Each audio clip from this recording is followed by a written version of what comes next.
Friends, कैसे आप सब। तो डियर, आज की क्लास में जो है हम एक नई टॉपिक लेके आए हैं और यहाँ से जो है हमें सिटिट में जो है एग्ज़ाम में क्वेश्चन देखने को मिलते हैं। इसके साथ साथ डियर, टीचर लेवल अगर कोई भी एग्ज़ाम होता है ना, तो उसमें भी जो है हमें यहाँ से क्वेश्चन देखने को मिलते हैं। ठीक है ना। तो ये है आपका हड़प्पा सभ्यता का नगर और नए सेल्फ। ठीक है, इससे कैसे क्वेश्चन आते हैं इस टॉपिक से, तो चलिए डिस्कस करते हैं। तो देखिए, आओ अब कुछ ऐसी चीज़ों के बारे में अध्ययन करें जो हड़प्पा के नगरों में प्राप्त हुई है। जैसे कि आप अगर प्रीवियस ईयर क्वेश्चन देखे होंगे सिटेट का, तो वहाँ पे यहाँ से क्वेश्चन आता है कि हड़प्पा सभ्यता में जो चीज़ें मिली है, क्या क्या चीज़ें मिली है और उनके बारे में हमें देखने को मिलता है। ठीक है, क्वेश्चन आता है। जैसे कि पुरातत्व वेदों को जो चीज़ें वहाँ मिली है उनमें अधिकतर पत्थर है, याद रखिएगा, शंख है, तांबे है, कांसे हैं, सोने और चांदी है। यहाँ पे लोहा कहीं नहीं है। अब क्वेश्चन डायरेक्ट पूछ दिया जाता है, क्या हड़प्पा सभ्यता में लोहा का जिक्र किया गया था? लोहा था तो लोहा नहीं था। यहाँ पे क्या था? सोना था, चांदी है, तांबा है, कांसा है। ठीक है, याद रखिएगा। पत्थर है, शंख जैसे धातु से बनाई गई थी। तांबे और कांसे से औजार, हथियार, गहने और बर्तन बनाए जाते थे। सोने और चांदी से गहने और बर्तन बनाए जाते थे। तो देख लीजिए कि तांबे और कांसे से औजार बनाया जाता था और सोने और चांदी से गहने और बर्तन बनाया जाता था। ठीक है, हथियार, गहने और बर्तन बनाए जाते थे। तो समझ में आ गया कि यहाँ पे किस कौन कौन सा धातु मिलता था और कौन धातु नहीं मिलता था। यहाँ से डायरेक्ट क्वेश्चन देखने को मिलता है। तो यहाँ मिली सबसे आकर्षक वस्तुओं में मनके, बाट और फलक है। अब देखिए यहाँ पे क्या क्या चीज़ें मिला है, तो मनके मिला है, बाट मिला और फलक मिला है। ठीक है, बिल्कुल याद कर लीजिएगा कि यहाँ पे क्या क्या मिला है। मनके मिला है, बाट मिला, फलक मिला है। तो हड़प्पा सभ्यता के लोग जो है पत्थर के मोहरे बनाते थे और इन आयताकार मोहरों पर सामान्यतः जानवरों के चित्र मिलते थे। हड़प्पा सभ्यता के लोग काले रंग से डिजाइन किए हुए खूबसूरत लाल मिट्टी के बर्तन बनाते थे। देखिए ये बहुत ही इंपॉर्टेंट है, यहाँ से डायरेक्ट कुछ क्वेश्चन पूछा जाता है कि बर्तन जो है कैसे मिलते थे। ठीक है, कैसे पाए गए थे वहाँ पे, तो काले रंग से डिजाइन किया हुआ था और लाल मिट्टी के बर्तन पाया गया था। ठीक है, तो याद रखिएगा कि हड़प्पा सभ्यता में जो है के लोग जो है काले रंग से डिजाइन किया हुआ खूबसूरत लाल मिट्टी के बर्तन जो है बनाते थे। देखिए यहाँ पे लोग पत्थर के मोहरे बनाते थे। ठीक है, क्या था? पत्थर के मोहरे बनाते थे। ठीक है, और आयताकार मोहरों पर किसका चित्र रहता था? तो जानवरों के चित्र मिलते थे। याद रखिएगा कि मतलब कि जो मुहर रहता था ना, आयताकार मुहर, उसमें हम लोगों को जानवरों के चित्र मिलते थे। ये बर्तन से जो है आपको हमेशा क्वेश्चन देखने को मिलता है, तो इसको प्लीज़ अच्छे से याद कर लीजिएगा। देखिए यहाँ पे जैसे कि ये फिगर में दिया हुआ है कि ऊपर पत्थर के बाट देखो, कितने ध्यान से और उपयुक्त तरीके से इन बाटों को बनाया गया है। इन्हें चट पत्थर से बनाया गया था। इन्हें शायद बहुमूल्य पत्थर और धातुओं को तोड़ने के लिए बनाया गया था। जैसे आप इसको देख रहे हैं, तो इसी से जो है तोला जाता था। जैसे जो बहुमूल्य चीज़ें होती थी ना, उसको तोला जाता था। मध्य में बाएं मन के इनमें से कई कार्नेलियन पत्थरों से बनाए गए थे और पत्थर को काट और तराश कर मन के बनाए गए थे। इनके बीच छेद किए गए थे ताकि धागा डालकर माला बनाया जाए। मध्य में दाएं पत्थर के धार फलक, नीचे देख कढ़ाईदार वस्त्र, एक महत्वपूर्ण व्यक्ति के पत्थर से बनी मूर्ति जो मोहनजोदड़ो से मिली थी और इसमें उसे कढ़ाईदार वस्त्र पहने दिखाया गया। जैसे देखिए यहाँ पे ये जो कढ़ाईदार जो मतलब कि वस्त्र है ये पहना हुआ, तो ये हम लोगों को मोहनजोदड़ो से मिला है। तो याद रखिएगा कढ़ाईदार वस्त्र जो है कहाँ से मिला है, तो मोहनजोदड़ो से मिला है। ठीक है ना। और यहाँ पे ये देखिए ये चीज़ है आपका मध्य में दाएं जो है पत्थर के धारदार फलक है और यहाँ पे मनके हैं। ठीक है, तो यहाँ से ये याद रखिएगा। नेक्स्ट पॉइंट हम लोग का ये देखिए कि सभ्यता 7000 साल पहले मेहरगढ़ में कपास की खेती होती थी।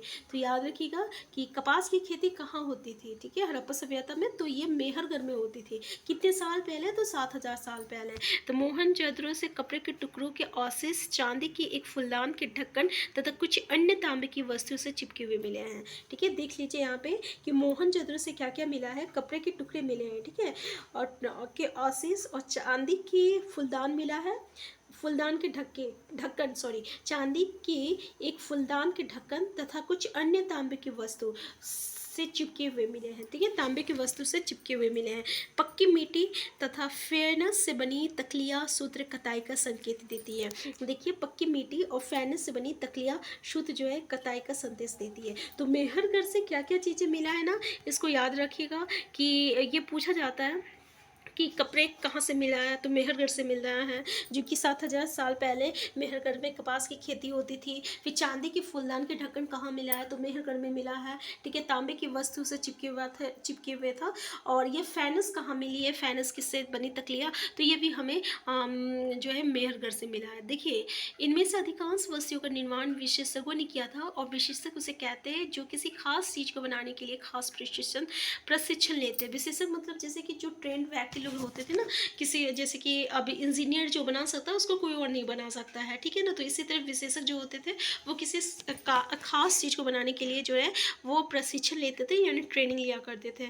जैसे कि पत्थर तराशना, मन के चमकाना, या फिर मोहरों पर पच्ची कार्य करना, ये सब चीज़ें जो है ये काम इंसान नहीं कर सकता है, एक प्रशिक्षण लिया हुआ व्यक्ति ही कर सकता है। तो देखो, मूर्ति के चेहरे कितने आकर्षक ढंग से बनाया गया है और उसकी दाढ़ी कितनी अच्छी तरह से दर्शाई गई है। ये किसी विशेषज्ञ मूर्तिकार का ही काम हो सकता है, ठीक है। तो हर व्यक्ति विशेषज्ञ नहीं हो सकता, ये आपको भी पता है। तो या फिर केवल महिला ही, शायद कुछ महिला और पुरुष दोनों ही इस काम में दक्ष थे। देखिए, यहाँ पे ये बोला जा रहा है कि क्या सिर्फ पुरुषों को ही प्रशिक्षण दी जाती थी ऐसे काम के लिए, हो सके कुछ महिलाएं भी होती थी, या ये भी हो सकता है कि महिला और पुरुष दोनों इस काम में जो है मतलब कि दक्ष थे, ठीक है। देखिए, यहाँ पे फैनस क्या था, तो फैनस जो है ना पत्थर और शंख प्राकृतिक तौर पर पाए जाते थे पत्थर और शंख, लेकिन फैनस को जो है कृत्रिम तौर पर तैयार किया जाता था। मतलब क्या हुआ कि पत्थर और शंख तो हम लोग को प्रकृति से मिल रहा है, लेकिन ये जो फैनस था इसको हम लोग कृत्रिम तौर पे बनाते थे, ठीक है। बालू या प्लास्टिक पत्थर को क्या करते थे, चूर्ण को गोंद में मिलाकर उनकी वस्तु बनाई जाती थी, और उसके बाद उन वस्तुओं पर एक चिकनी परत चढ़ाई जाती थी। इस चिकनी परत के रंग जो है प्राय नीले या हल्के समुद्री हरे होते थे। फैनस से मन की चूड़ियाँ, बाले और छोटे बर्तन बनाए जाते थे। तो देखिए, क्वेश्चन आता है कि फैनस से क्या बनाया जाता था, तो फैनस से मन के बनाई जाती थी, चूड़ियाँ बनाई जाती थी, बाले बनाए जाते थे और छोटे बर्तन बनाए जाते थे, ठीक है ना। तो देखिए, इस चिकनी पत्थर के रंग जो है प्रायः नीली और हल्के समुद्र हरे होते थे, हल्के समुद्री हरे होते थे, ठीक है। पूछा जाता है कि चिकनी परत के रंग जो है उस पर जो चिकनी परत की जो चढ़ाई जाती थी उसका रंग कैसा रहता था, तो उसका रंग नीला रहता था, या आपका हल्के समुद्री हरे कलर का रहता था, ठीक है ना। तो क्वेश्चन ये भी पूछा जाता है कि फैनस से क्या क्या चीज़ें बनती थी, तो मन की बनती थी, चूड़ियाँ बनती थी, बाले और छोटे बर्तन बनते थे। तो डियर, हम ऐसे टॉपिक को लेके आते हैं जो कि आपका सीटेट के पॉइंट ऑफ व्यू से इंपॉर्टेंट है, और जहाँ से क्वेश्चन जो है हमें देखने को मिला है। तो अभी हम लोग जितने भी ये अभी जितने भी डिस्कस किए ना, इसकी एक ही पॉइंट जो है बहुत ही इंपॉर्टेंट है, ठीक है। नेक्स्ट क्लास में हम लोग नेक्स्ट टॉपिक को डिस्कस करेंगे। तो हम फिर मिलते हैं। अगर आप चैनल में नए हैं, सबसे पहले चैनल को सब्सक्राइब कर लीजिएगा। वीडियो हेल्पफुल होगा तो प्लीज़ लाइक शेयर करना मत भूलिएगा, और अगर आपको कोई भी क्वेरीज होगा तो प्लीज़ कमेंट बॉक्स में ज़रूर बताइएगा। हम फिर मिलते हैं नेक्स्ट क्लास में। Thank you.